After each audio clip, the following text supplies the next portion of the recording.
It's tempting to characterize the traditional flagship cars, the large, top-of-the-line sedans such as BMW 7 Series and Mercedes-Benz's S-Class, as the ultimate embodiment of brand values. But at Bayerische Motoren Werke, that mantle rests on the M5 and the M3. For the better part of 30 years, these sports sedan prophets have spread the good word through light-footed athleticism, steering feedback, and soulful engines. More recently, though, they have walked away from BMW dogma, the latest versions being more aloof, less feeling speed machines. Highs M rediscovers handling religion, righteous power, Low's blasphemous lack of manual transmission, gluttonous size and weight. The sixth coming of the M5, internally known as F90, is BMW's latest interpretation of its own holy creed and a reminder that, in this automotive era of rapid evolution, nothing is sacred. This 600 horsepower sledgehammer is the first M car equipped with all-wheel drive, excepting the X5M and X6M SUVs. It's also the first M5 that will not be offered with a manual transmission. It's tempting to characterize the traditional flagship cars,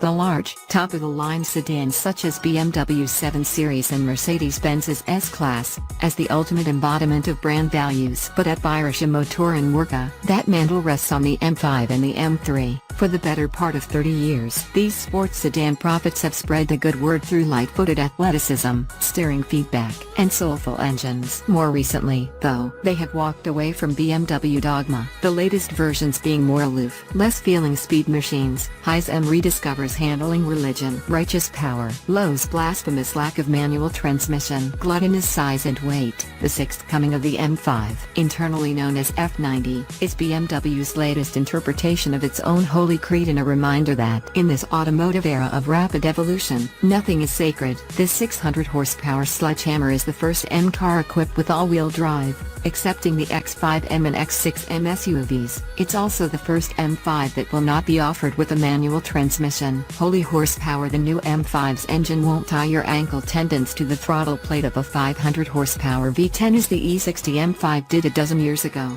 nor will it worm its way into your psyche in the same way as the free-breathing 4.9-liter V8 from the E39 generation car. We're rapidly moving away from the era when factory hot rods are made using a warehouse's worth of special hardware. The turbochargers and transmissions that grease fuel economy tests for volume models are the same building blocks for modern performance cars. The M5 is one of more than 10 current BMW models built around a twin-turbo 4.4-liter V8, an 8-speed automatic transmission, and a rear-biased all-wheel drive system. There's also the 456 horsepower M550iX drive that BMW sells at a more than $30,000 discount to the M5. Admittedly, the M5's engine features a long list of hardware changes from the M550i's version and has an entirely different engine code. An evolution of the S63T0 that powered the outgoing car. The new M5's power plant wears new turbochargers making 24.5 pounds per square inch of boost, up from 21.8 in the old M5, and it sprays fuel into the cylinders at higher pressures. Its 600 horsepower is an increase of 40 over the outgoing car, while peak torque rises from 502 to 553 pounds-to-foot. That may not sound all that impressive in an era when it takes 700 horsepower to really raise eyebrows, but the M5 launches down a highway on-ramp with the authority and unrelenting thrust of a Saturn V rocket. It should clip 60 miles per hour in 3.1 seconds. The engine broadcasts a more complex and slightly hollow thunder that sounds more convincing than the bassy monotone of the last car. A pair of butterfly valves in the exhaust modulate the tone. Yet when you deactivate the exhaust sport mode, the audible sensation is one of wires being yanked out of a couple of low-fidelity speakers. BMW developed the manual transmission of the outgoing F10 generation M5 specifically for the U.S. market, only to see fewer than 5% of buyers choose it. So while we'll lament the loss of another Save the Manuals evangelist, the stick shift is unlikely to be missed by the bulk of those who will actually plunk down $103,595, plus an estimated $1,700 gas guzzler tax,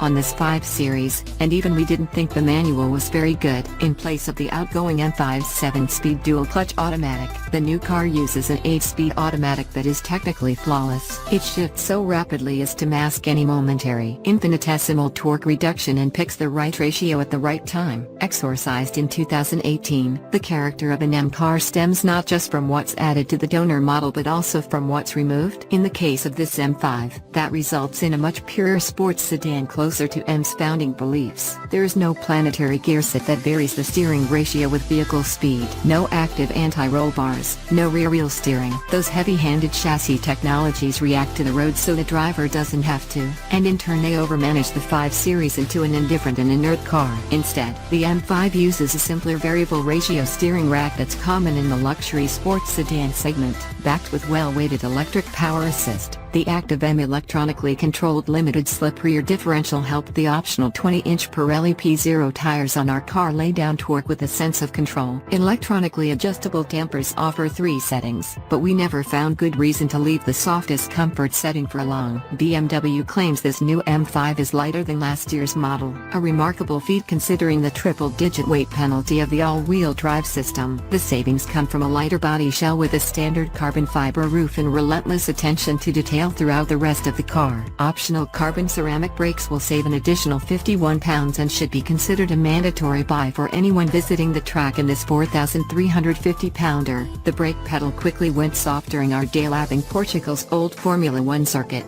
although our braking points on the track remained fairly consistent. Finding the faith M engineers, of course, must work with the base car they're given, and so they're powerless to do anything about the current 5 Series long and wide body. Inside the well-trimmed cabin, driver and passenger sit far enough apart that they might as well be in marriage counseling. At least that leaves adequate real estate for the sundry buttons to fiddle with the throttle calibration, transmission shift speed, steering weight, damper stiffness, and exhaust mode. The 2018 BMW M5's born-again chassis dynamics suggest that the M division is turning back toward its faith in driver engagement, but M is, after all, a subordinate organization of the bigger enterprise, and, as such, the division's complete redemption is only possible if the larger BMW brand can find the same religion and infuse it into the core products.